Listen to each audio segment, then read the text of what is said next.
Hi, kindergarten.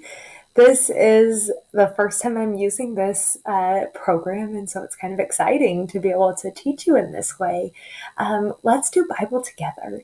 This week we are on Unit 12, Samson's Strength, and so hopefully yesterday you were able to get on to DeepRoots and just kind of glance through here, look at your memory verse. On Friday, you're going to be reciting your memory verse, recording it, and sending it to Mrs. Malstat and to me so that we can post it and see how well you memorized it. Last week, we learned about three of God's special people. If you remember, we actually talked about it in class a few weeks ago, that these people loved God and obeyed him, and their names were Ruth, Naomi, and Boaz. And you remember how Ruth was loyal and they were faithful to God. This week we are going to learn about a big, strong man who often didn't obey God. His name was Samson. And if you have some time, please click on the Bible timeline and review everything that we've learned up until this point. It starts with creation and goes all the way till what we're learning about today.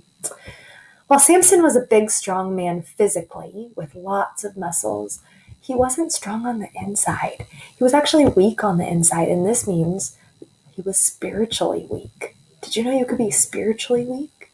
It's something that you can't see. This week we will learn about strength. Can you show your muscles? I hope you can see mine. But I could do more push-ups. I'm not very good at those. We are learning about physical outer strength. Outer strength, I guess, is a better way to show you, and spiritual inner strength. Can you tell me what are some examples of outer physical strength? Do you have family there you can tell? It's okay, you can tell me. Did you say, maybe like Superman, who he could lift up a car or something? That would be physical strength. Or a bodybuilder like my brother who can lift hundreds and hundreds of pounds in weight. That is physical strength. I know that Merritt says that his daddy is really strong, and he is. He is physically strong. But our character trait this week explains what our strength is for.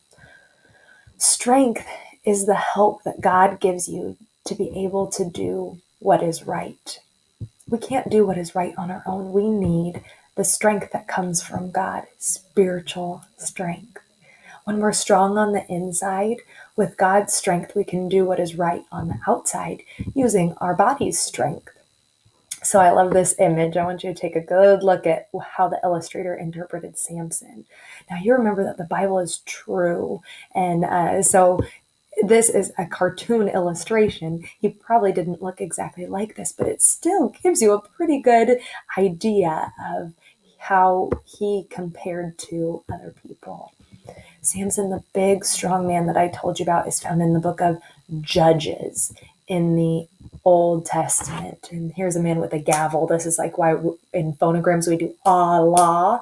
That's because of the gavel in the book of Judges. And there were lots of judges over this period. And you remember there are two parts to the Bible, the Old Testament and the New Testament. Well, we're in the Old Testament, which all points toward Jesus, but doesn't talk about him blatantly yet.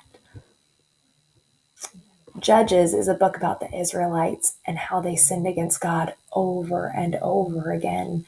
And because God is fair and just, he has to punish sin and discipline his people.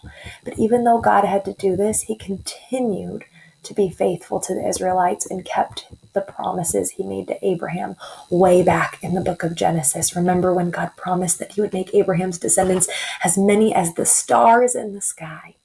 So throughout the Bible, God strengthened people who were weak on the inside to show his power and his glory. Because remember, the story is not about us, or we can only be used by God, but the story is about him to show God's glory. Samson was weak inside and didn't want anyone to tell him what to do, but God still used Samson's outer strength for God's glory and his plan for all people. So look at this interesting picture. And we're going to have to talk more about it tomorrow, but I just want to leave you with a little bit of intrigue. What could that possibly mean? And if you're just too excited, then you can go ahead and read ahead in the Bible. I'll allow it. And I will talk to you tomorrow.